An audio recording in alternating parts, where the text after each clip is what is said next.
Hi there, Dr. Julian Bollitter here from Audric to deliver today's lecture on climate-sensitive urban design. The lecture will be in three parts. Firstly, we'll set out the case for urgent climate change adaptation of Australian cities. Secondly, we will consider what climate-sensitive urban design is, what its main constituent elements. And thirdly, we'll consider challenges in the application of climate-sensitive urban design. Firstly, before we launch into the ins and outs of climate-sensitive urban design, I want to briefly stress the importance of it in relation to the cascading climate crisis. So despite Australia's comparative inaction in mitigating climate change, Australia has a lot to lose from a changing climate. The IPCC, the International Panel for Climate Change, warns that the region faces an extremely challenging future that will be highly disruptive for many human and natural systems. Some of the damages are already becoming evident with extreme events from heat waves, which will form the heat stress forming the basis of this lecture, droughts, bushfires and floods, which will become more frequent and catastrophic. We're already in the belly of the beast. Indeed, climate change impacts are cascading and compounding across sectors and socio-economic and natural systems. This map here essentially shows this is mapping from Climate Change in Australia website, which is very good. This is showing on the left increasing temperatures from relative to 2005 by 2090 under a fairly out of control climate change situation, such as we're mostly lurching towards. So a possible 5-degree temperature increase in places like the Pilbara, comfortable 4-degree temperature increase around Perth and around Broome. So, big issues. These are areas which are already experiencing issues around heat stress. So an additional 5 degrees temperature is a real worry. And we're also seeing a precipitous decline in rainfall, particularly in the southwest of the state, relative to 2005 in 2090 under those same climate change projections. So there's reason to believe those responsible for urban environments, us, should take the worst case projection seriously. Indeed, even if we meet the total emissions reductions currently pledged through the Paris Agreement and we implement those on time, it will translate on average to global surface temperatures of 3 degrees centigrade or more above the pre-industrial period by 2100. Such a rise will have dire implications for Australia, particularly WA, which is the canary in the coal mine. So this lecture will focus on climate-sensitive urban design through the lens of how you manage extreme heat, which is not meant to deny the importance of sea level rise or increased intensity cyclones. It's just that extreme heat is the main game regarding the livability and viability of most of our cities and towns. So why have I chosen to frame this lecture around extreme heat? Arguably, Australia is underprepared for heat waves and amplified heat stress during summer. Heat waves causes more than 1,000 extra annual deaths and is a significant contribution to heat-related morbidity in Australia. This figure will inevitably rise, and in 2003, the heat waves which struck France killed approximately 15,000 people. This is certainly a cautionary tale. So why is extreme heat and related heat stress such a killer? Extreme heat conditions significantly disturbs people's thermoregulation, which has severe flow-on consequences. For vulnerable groups such as the children, the elderly, obese people, and people suffering from heart, lung, or blood pressure conditions, and pregnant women, heat stress can cause various health problems. Think of heat rash, heat cramps, exhaustion, dehydration, kidney failure, and breathing problems.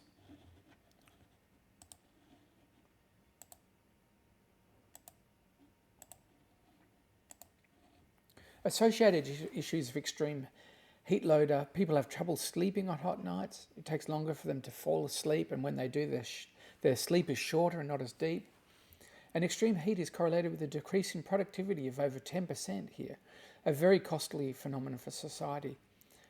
Sometimes we lose sight of the fact that people working in offices isn't everyone who works. There's many outdoor workers who are confronted with hot conditions, and also people working in factories and big sheds which might not be air conditioned, who are all subject to extreme heat stress in heat wave events. So it can cause significant discomfort, alter the frequency and patterns of outdoor activities, and reduce the level of exercise undertaken. These guys are exceptions who are caught climbing Jacob's Ladder in Kings Park in 43-degree heat. However, generally during summer heat waves, public spaces are warmer than humans' thermal comfort level, and what are considered optional activities and necessary activities. Optional might be reading a book, necessary might be walking to the shops, start to decline after the apparent temperature reaches the threshold of about 28 degrees centigrade. So the combined effects of heat stress, retreat to interior environments and more significant private vehicle use lead to increased energy consumption, public health impacts, declining livability. And finally, there's no doubt about the significant damage of summer heat waves on natural ecosystems, upon which our cities rely on for their livability and viability. We should note that extreme heat and its effects on populations don't register equally across our cities, as these diagrams of thermal conditions in Australian cities show. Often extreme heat is particularly compounded in areas further away from the coast, such as Western Sydney, but also areas which are experiencing large-scale urbanisation in the form of compact urban models, which often don't have much mature tree canopy coverage, a significant amount of road cover, small gardens, and often grey or black roofs, which can really compound this. On top of extreme dry bulb temperatures, so when people talk about temperature, they're generally just talking about dry bulb temperature.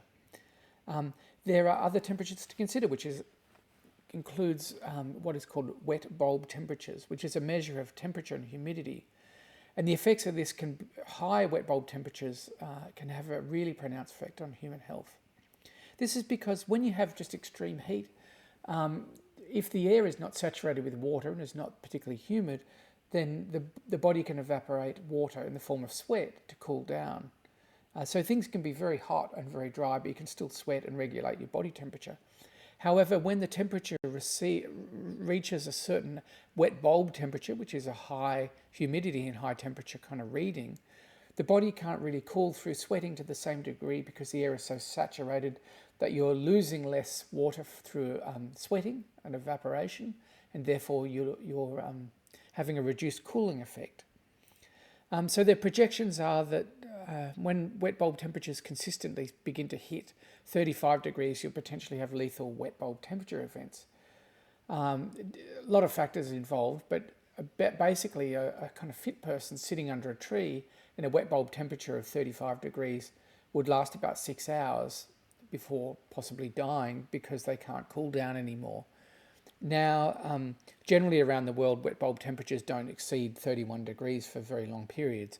However, it's projected towards the end of the century that we'll be having intermittent 35-degree wet bulb temperature events across the world in the regions of the tropics. So think South Asia and the Arabian Gulf in particular.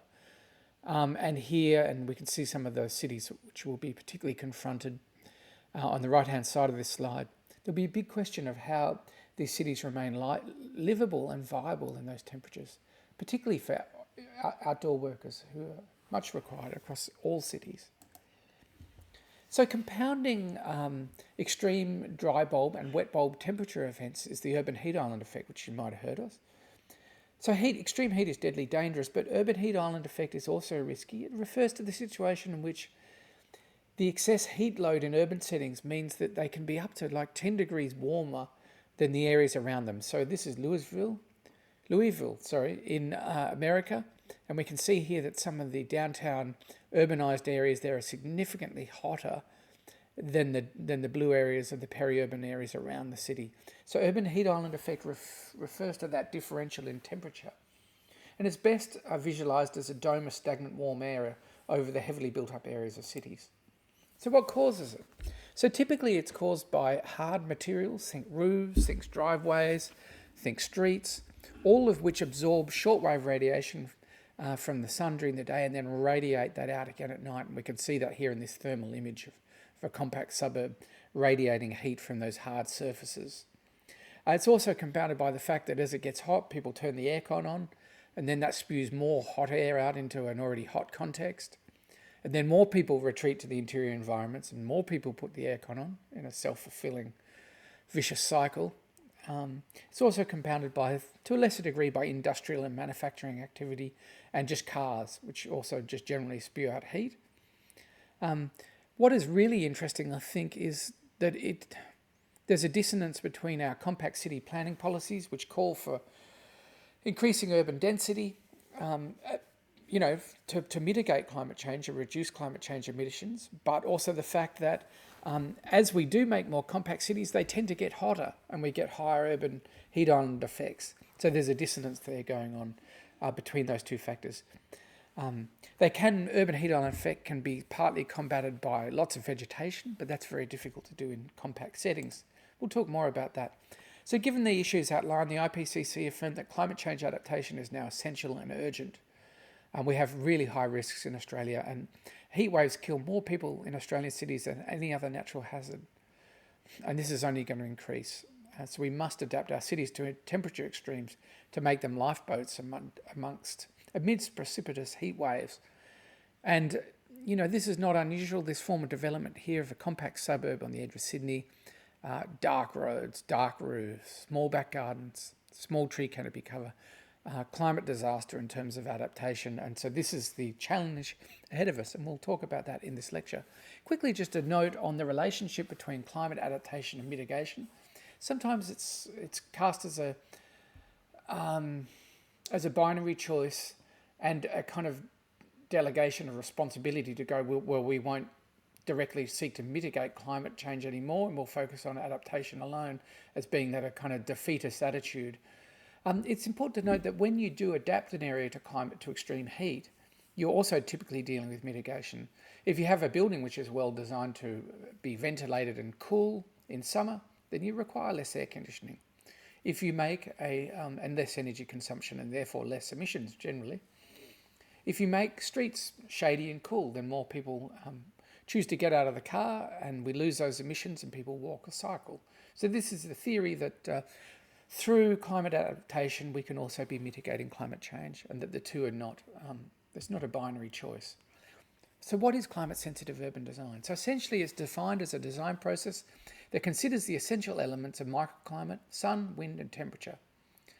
And you want to be designing urban areas which are well planned and designed from a climatic perspective. And you're using climate-sensitive urban design principles to inform urban layout, urban form, to reduce or actually enhance the well-being standards in cities, in part through mitigating heat stress. So pretty obvious things. A quick note about relationship to other theories. You might have heard of water-sensitive urban design. This essentially tries to restore kind of natural water balances within urban landscapes. So you see things like here where you have rain gardens which take water off streets and use it to irrigate plants.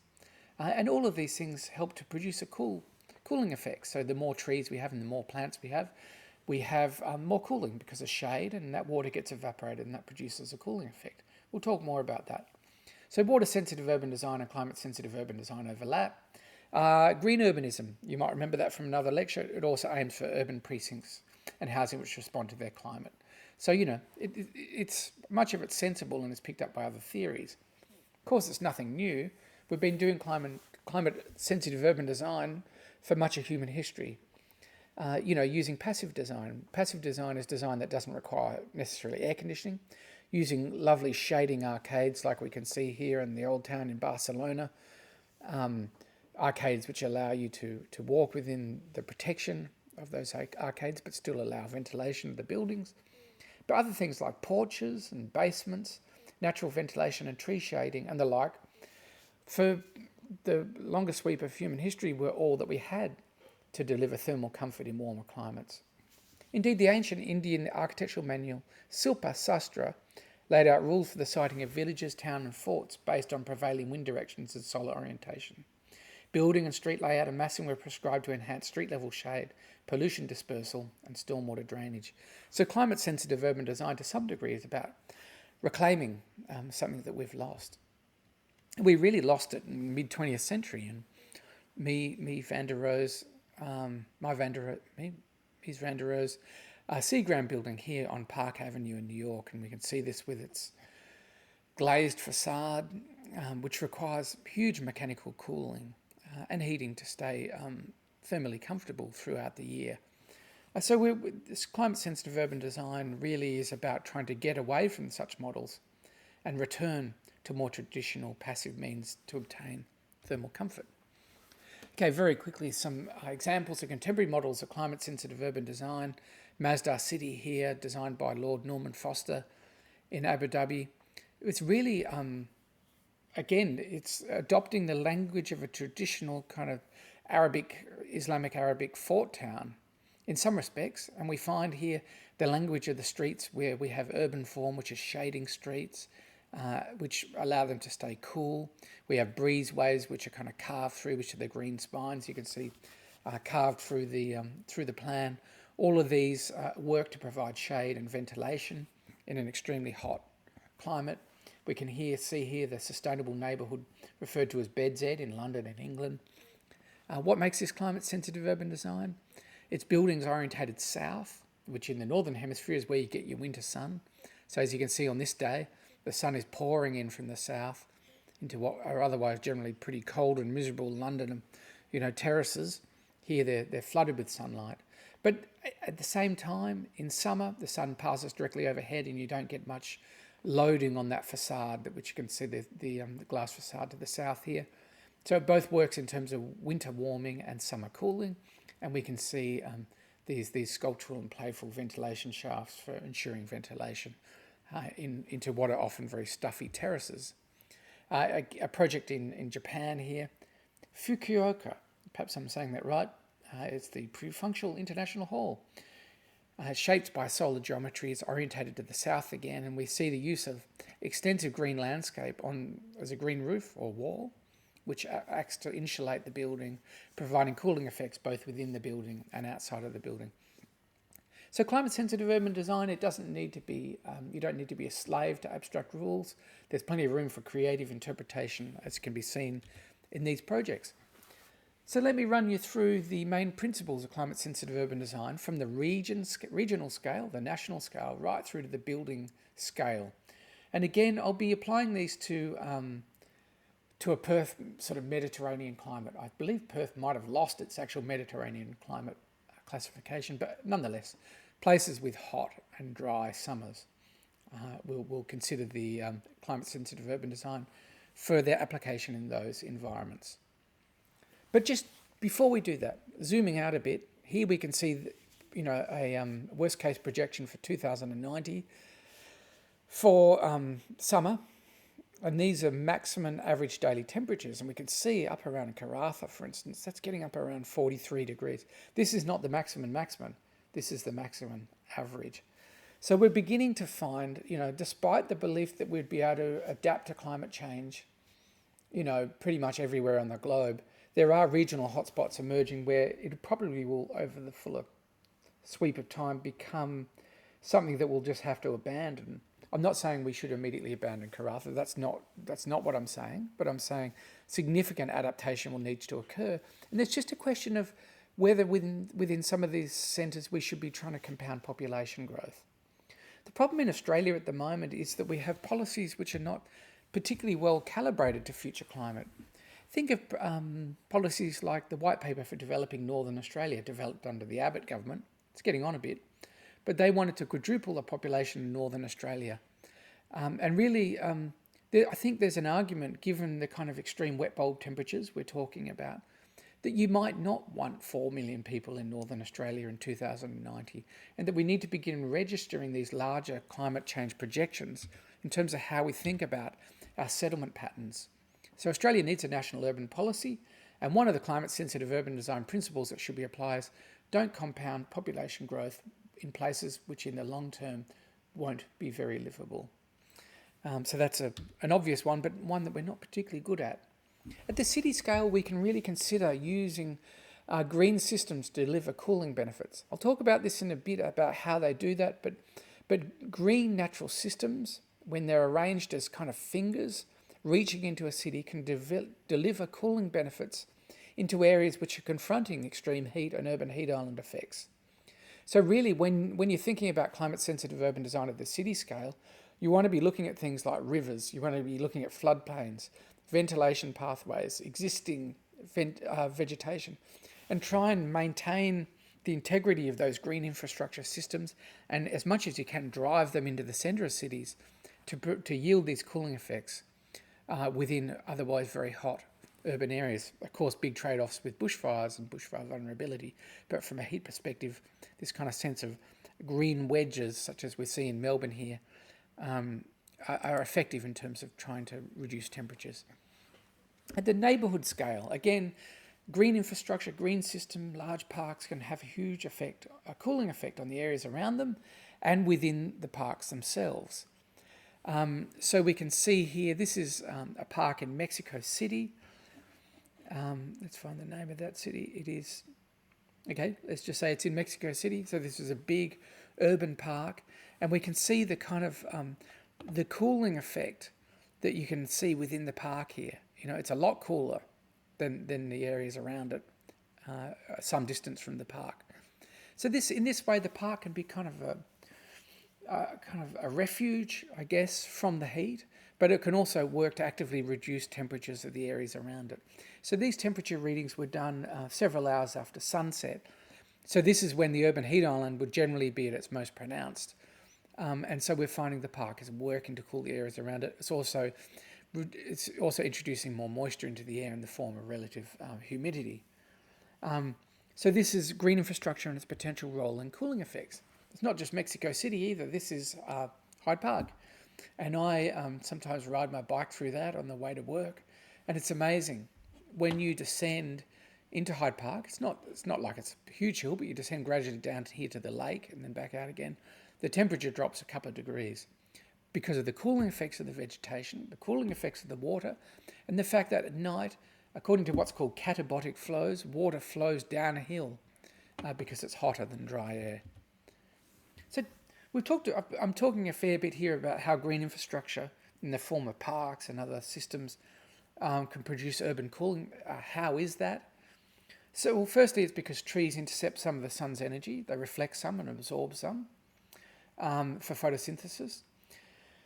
And this is important. Shade is very important because one of the most influential factors which affect how people experience temperature is the presence of shortwave solar radiation experienced in direct sunlight. So conversely to what you'd think, shortwave radiation is received directly from the sun rays. Long-wave radiation is generally what's bounced off something. So when you're in the full sun, you're getting zapped with shortwave radiation. When you're out of the direct sun, you're not, and it feels markedly cooler. But another factor is that evaporation from vegetation is crucial in lowering the air temperature. So evaporation occurs through evapotranspiration from the stomata in leaves, which are little kind of openings, microscopic pores on leaf surfaces. So what happens when it gets hot, the water is evaporated from the stomata, and that produces a cooling effect as given the conversion of liquid to gas uses heat. So it reduces the temperature of the air. And that produces a cooling effect. So trees are both good for shade structures, but also as kind of natural air conditioners. And this is some mapping we're doing as part of a project called Future Climate, Future Home with PhD student Masume Bagachi.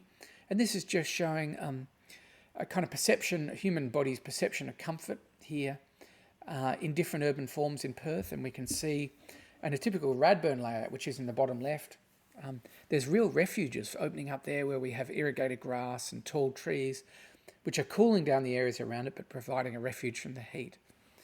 Other parks are not so well performing. Here above it in the top left is a new urbanist composition where we have a small neighbourhood park with lots of mulch and more xerophytic trees, which are not losing a lot of water. We find the cooling benefits are less pronounced. So park, the park types, its level of irrigation, its size, its distribution, how the urban form surrounds it, all can affect the degree of cooling that it delivers. But it's not just plants that produce cooling through evaporation, it's also water bodies. So how does this work? So evaporation on the surfaces of water bodies produces a cooling effect. Essentially for the same reason as the water evaporates, it uses up heat and you're getting a cooling effect. So the way of really furthering this in projects like Paley Park here in Manhattan is to have the water aerated into fine droplets, which occurs when you run it down a water wall like this. It increases the surface area of the water droplets and therefore there's more evaporation. Other things which really make a difference is, obviously if it's high humidity, less water is evaporated because the air is already saturated. But, a setting like this where you've got a bit of shade, you've got a bit of sun, but the air is kind of being held in place by, a really consistent building frame. you can really localize those cooling effects provided by water, such as you see here in Paley Park in New York. Taking it a step further at a smaller scale, you can just spray the water around, which, as it evaporates again, provides this cooling effect that you're no doubt familiar with. But you can also think about this at the larger neighbourhood scale, and this is a project in Seoul, and I won't humiliate myself by trying to pronounce it. Very famous, the removal of a freeway structure, which had piped drainage beneath it, I believe, and then returning that into a kind of living stream, where we can have, significant water evaporation, ideally from turbulent areas, such as we're sort of seeing here, which can produce urban cooling on a larger scale, as well as producing a whole host of amenity benefits. So what else can we do at the neighbourhood scale to deal with extreme heat? One is to configure built form for ventilation and cooling.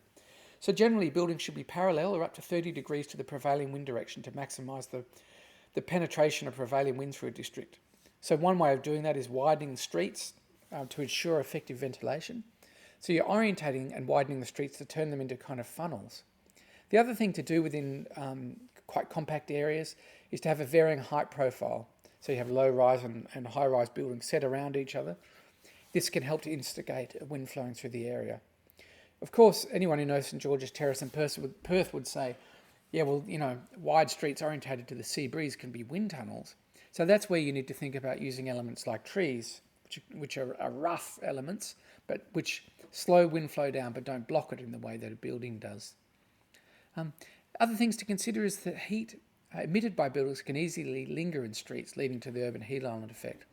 So in this respect, it's best to think about designing streets in a way where we're not focusing on, we don't have streets with a very significant height to width ratio. We want streets which have a lot of sky view factor and open themselves up to the sky and allow for the heat to disperse, particularly at night. Of course, there's trade-offs here with how we think about solar access. Other more extreme examples, again, getting back to Masdar City, is using wind towers, which basically suck in cool air at the base and then release that as hot air at the top of the tower and sucking more cool air in at the base. So these are, again, this idea of reclaiming tradition. Wind towers are a really old aspect of vernacular architecture and urban design in the Gulf region, but they certainly have plenty of potential for contemporary interpretation. Okay. Other things we can do is orientating built form to avoid solar gain on building faces. So this can involve things like this. So ideally you want your buildings as a kind of a rectangle which presents the greatest sort of, the longest face to the north or south. And what that does is it limits the heat gain of the building on the east and west facades in summer. Again, we're talking about a place like Perth, but we can see here in summer, you're getting a lot of sun baking that eastern facade of the building.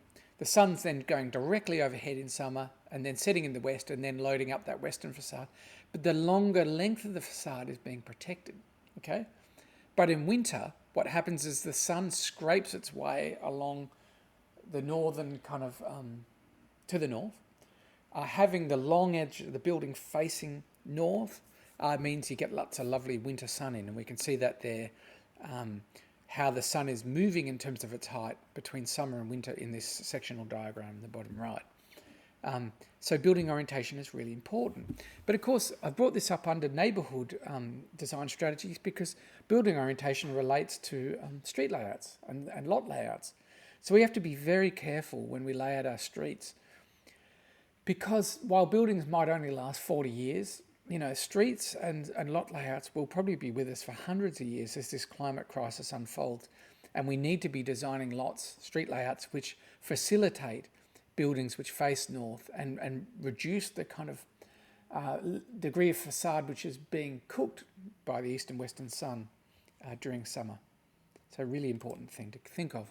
And here's a real world example. Some of you will know Council House, a wonderful modernist building on St George's Terrace, Perth. In summer, again, we can see this is a typical summer afternoon. The sun has passed directly over the head of Council House. We can see by the shadow, it's really just the western facade, the small western facade, which is getting cooked by the sun. Okay?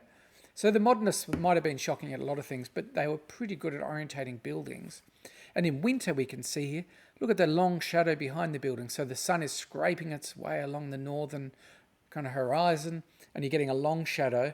But all of those offices are flooded with light. And I got to work in Council House with a couple of years with Ashton and Raggett McDougall, who were there, and lovely in winter with the sun pouring in. Now, the building may not otherwise be great, but the orientation is pretty good. Of course, there's always trade-offs with climate-sensitive urban design, and look at the winter one. Look how much shade there is being cast by all these buildings facing north.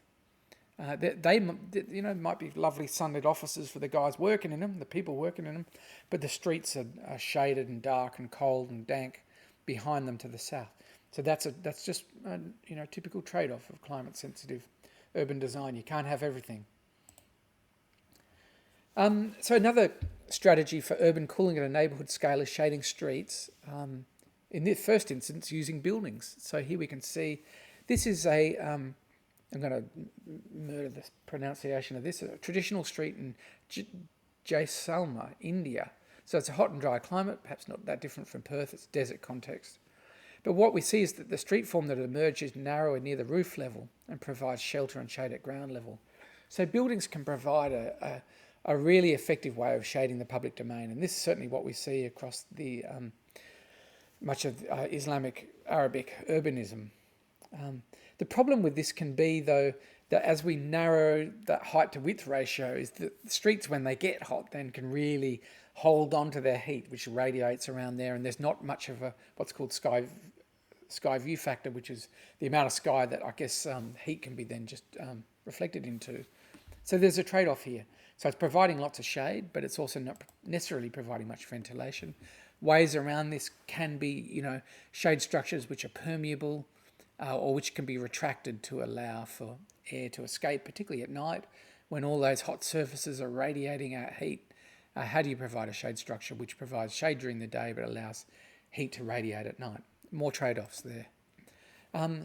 Obviously, street trees are great. So we've talked about the park cool island effect. You can get a bit of that going on in using street trees to provide humid comfort in hot and warm days.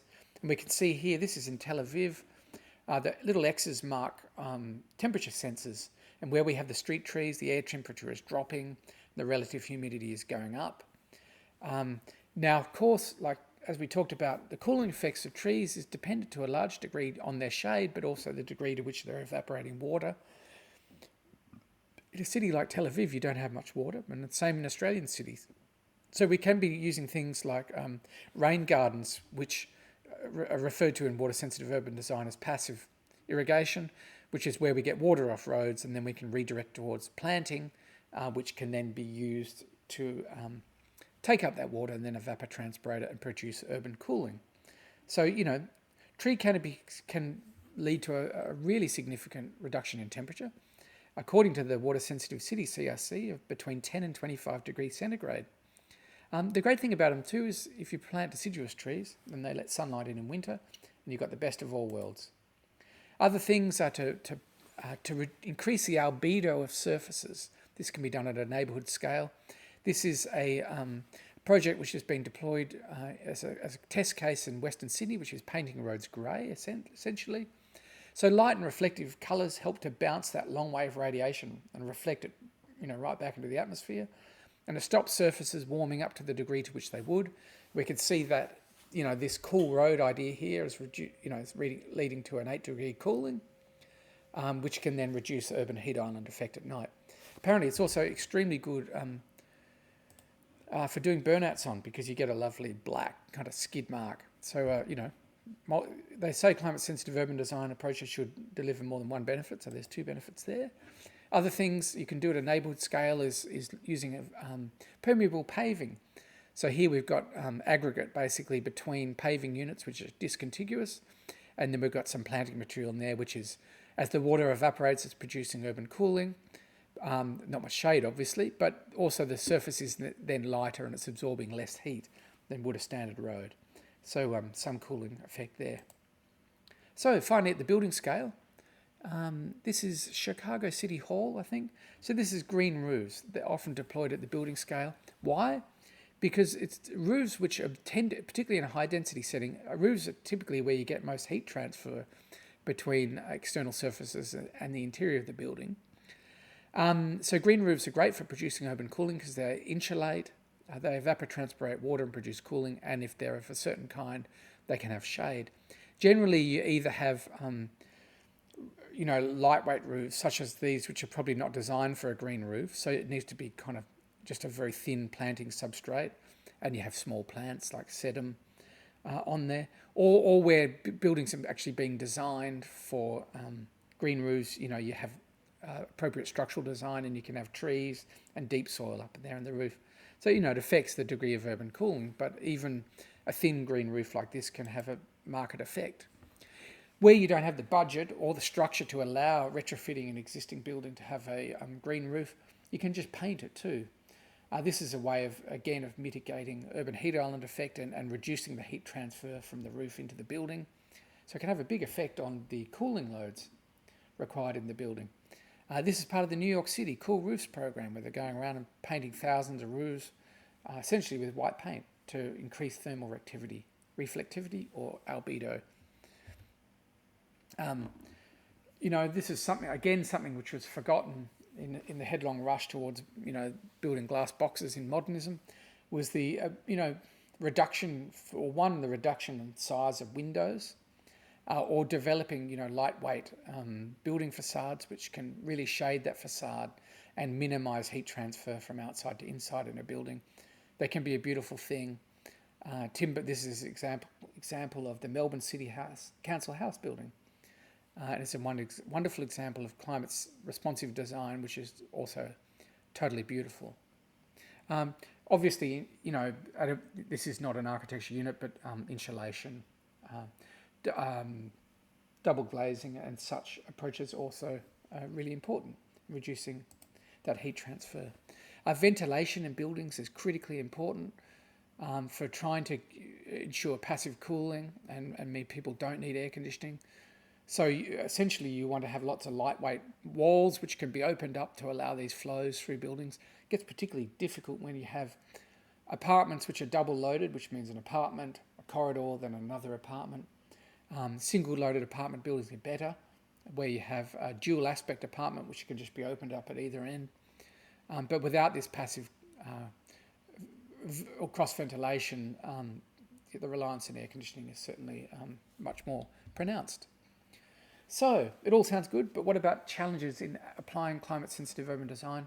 One is, unlike a mode of operation like modernism, there is not one size fits all kind of solution. It depends on what climate zone you're in, whether it's hot and tropical. For instance, in a tropical environment, you get much less cooling from greenery than you do in a Mediterranean climate zone, such as Perth. So the solutions need to be different. The sun angles will also be different. The way you orientate buildings might be different. So that you need to be highly responsive not only to the climate zone you're in, but also the exact location and the adjacent urbanism and existing urban development. All of those things will have market effects on how you practice climate-sensitive urban design. So there's no one-size-fits-all model. There's also a huge inertia in the existing planning system. So there's all kinds of rules around height limits, parking minimums, green space quotas, fire codes, setback standards, waste collection systems. They're all complicated to change. And the kind of inertia around existing planning tends to stall the implementation of climate-sensitive urban design principles. And you only need to look at, the recent medium density code proposed under Design WA in Perth, which had a lot of good stuff around deep soil zones, mature trees, or room for mature trees that could shade medium density dwellings, which appears to have been scrapped. It might be back on the table. But it's not easy to get up stuff that even like that, which seems pretty self-evidently sensible, given the crisis we're lurching into. Also, many climate-sensitive urban design standards are not mandatory, they're voluntary, and therefore the effect is limited. It's also not clear sometimes who's meant to pay for all this huge adaptation of our cities to extreme heat. And certainly, a lot of local governments don't have the necessary resources to fund that adaptation, and private industry might not be willing. And when we look at apartment developments in the building sector, developers, certifiers and contractors typically take a really conservative and reactive approach to their projects. They presume it will all be air conditioned. And the idea that you would, try and run a building like this just on using, passive design is seen as super risky. And there's a good reason for that. Developers have to sell something like 95% of the apartments before they can normally get the money from the banks to do the development. And if people are, not too sure about a building that doesn't have air conditioning, then there's no way a developer's going to take that risk because the project possibly won't get up. And we sort of run into a cultural, we run into a kind of barrier about our thinking around air conditioning, which is that we expect it, at least during the hottest and most humid days. So people have become acclimatized to these artificially cooled environments, and they might not view providing passive design as providing adequate thermal comfort, even during days with moderate temperatures and humidity levels.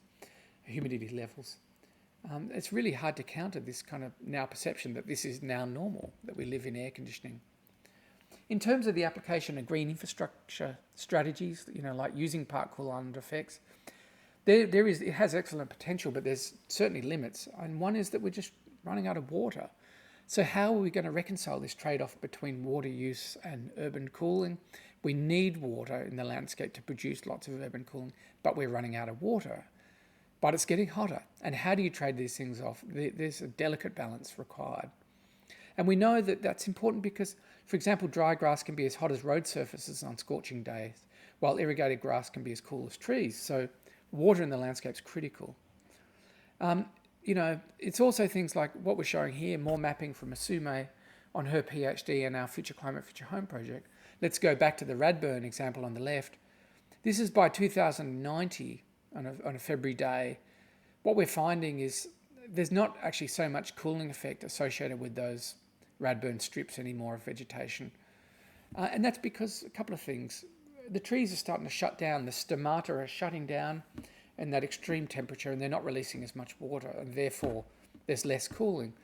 It's not shown in the modelling too, but trees will start to die, and that'll produce less cooling. Right, so there is a limit to what green infrastructure solutions can do in terms of urban cooling, and certainly with the new livable neighbourhood sort of example in the bottom middle, it's producing almost no cooling effect compared to streets. It's really yielding very little in that sense of providing a cool island effect.